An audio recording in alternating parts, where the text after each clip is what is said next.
Hey, welcome to the process. My name is Dr. John Bush. This is lesson 89, positional targets, part 6. We're looking at tight ends.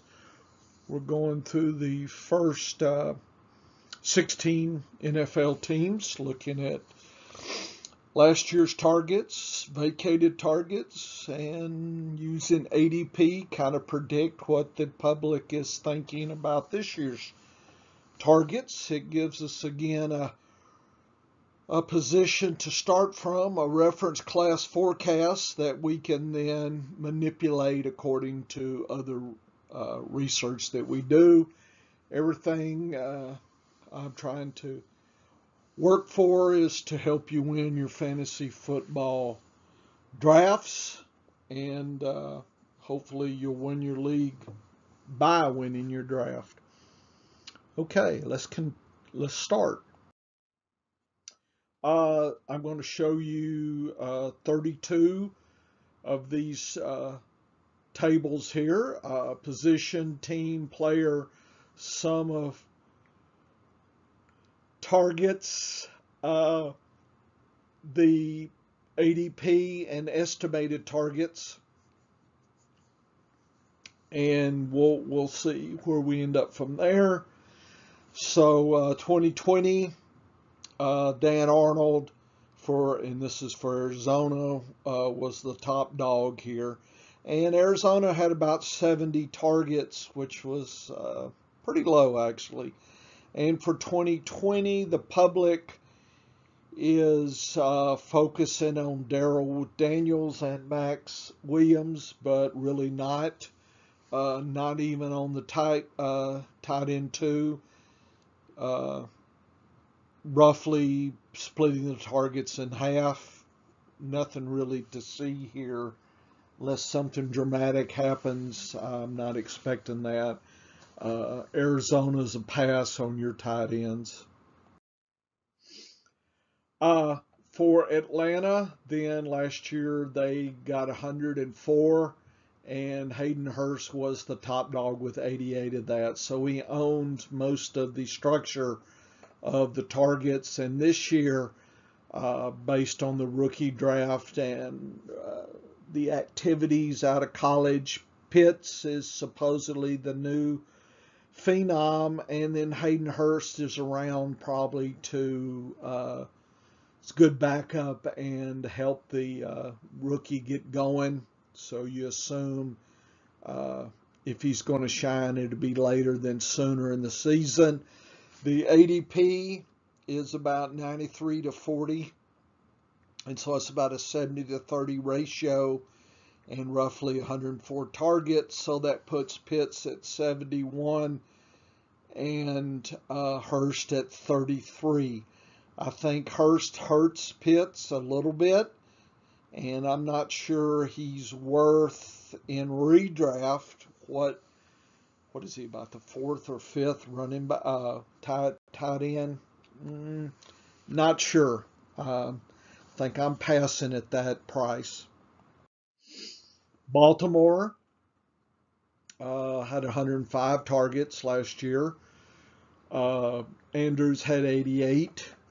This year we have Andrews and Boyle back. Pretty much the public says Andrew gets 97 and Boyle gets 8 of those, so a 92 to 8 ratio here. So really nothing outrageous in predictions here. Seems like Andrews at 97 seems like he's going to be one of the top tight ends, at least in targets, and nothing more than what he is. Not sure his ceiling's higher than that, but maybe a safe floor as well. Buffalo had 67 targets, so that's sucky, and 44 of those went to Knox. This year, the public's really not much into Knox, or Hollister came over. Is that from Seattle, I think? And we're talking a 90-10%, so 60 targets versus 7. Maybe Knox is a deep tight end 2. Nothing really other than a streaming option for 2021 redrafts. Carolina has really had a hard time for tight ends in recent years. Last year, Thomas got 31, 43 total. Nothing here that I want a piece of. They're thinking Arnold came over from the Saints. Thomas, Trimble, Thomas Demon is second tier to Arnold. And we're talking a 53, 38, 9 split of these three. So a 30, 20, and 6 target share, not worth your time. Chicago, it was Graham and Kimmett, 138. That is worth our time. Chicago's uses their tight end fairly well. A public think Kimmett overtakes Graham at 93 versus Graham at 45. So Kimmett is, if he can gather 93, then he will definitely be on the radar for one of the top tight ends. The issue I have is having Graham there. And you're saying they're flipping from 75-40 last year to 93-45 this year. I'm passing on Kimmett. I have concerns about those actual targets. I know what the public's saying, but I'm not drafting him at this point. Cincinnati had Sample, Azuma, 72 targets.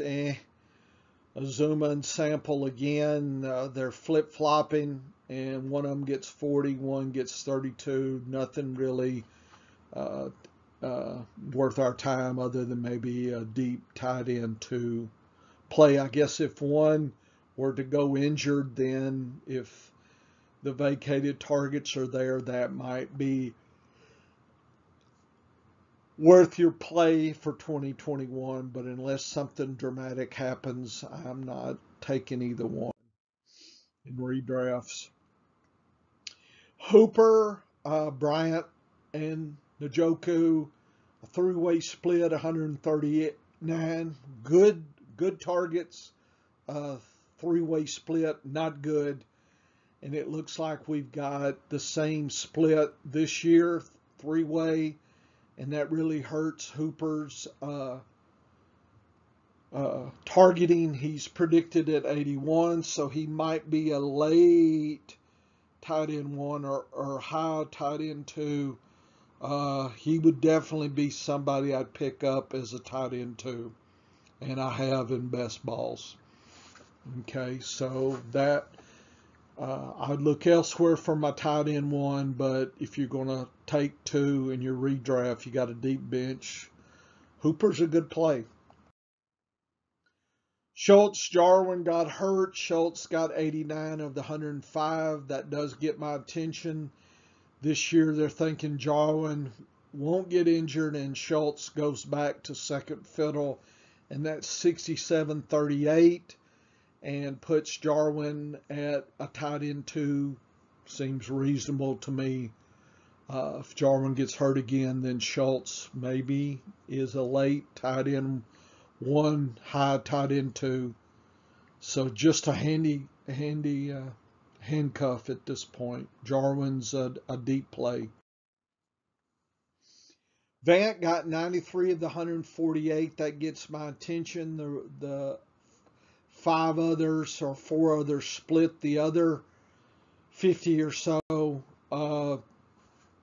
This year it's Fant and Albert, and they're thinking Fant gets 130 targets. Wow. I think that's the public's overestimating Fant. Maybe 110, but still that puts him in the top group. Think about it. It's better than Pitts. So I think Fant is being underdrafted, and I am picking him up as a surprise tight end one for this year.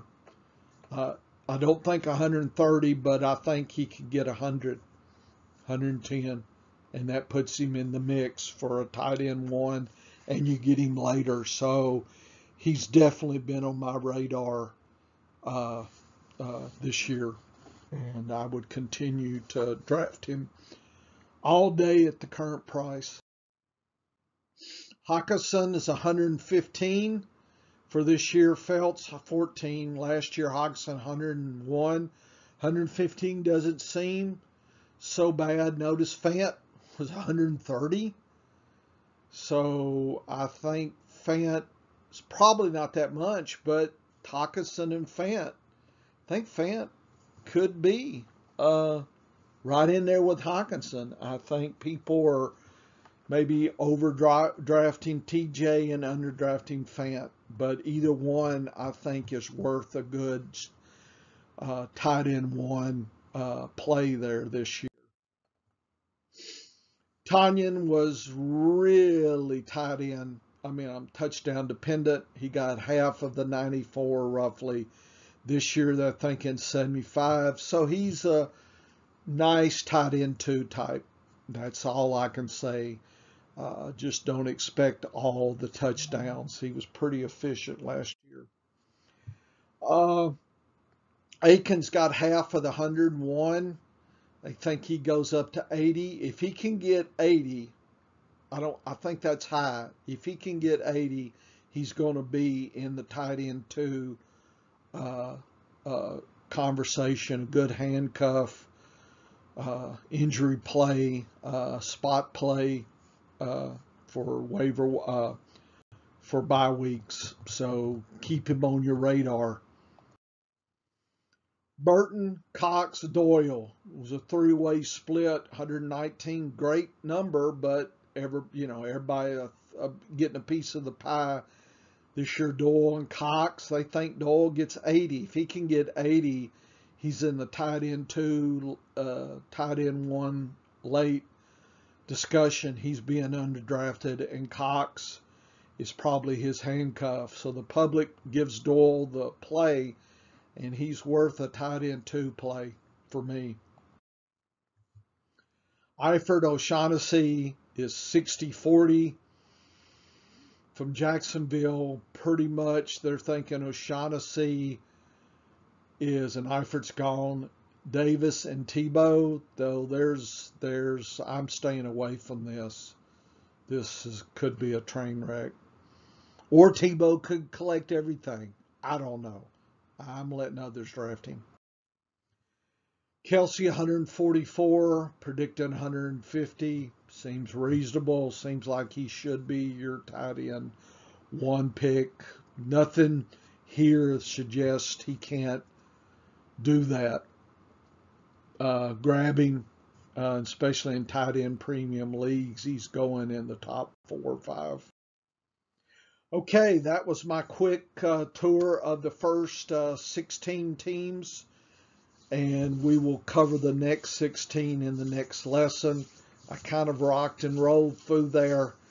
Tight ends, it's kind of all or none, there's not a lot of shades of gray here, and don't overthink it. Okay, Dr. Bush for the process. Come back for the next lesson. We'll finish up tight ends.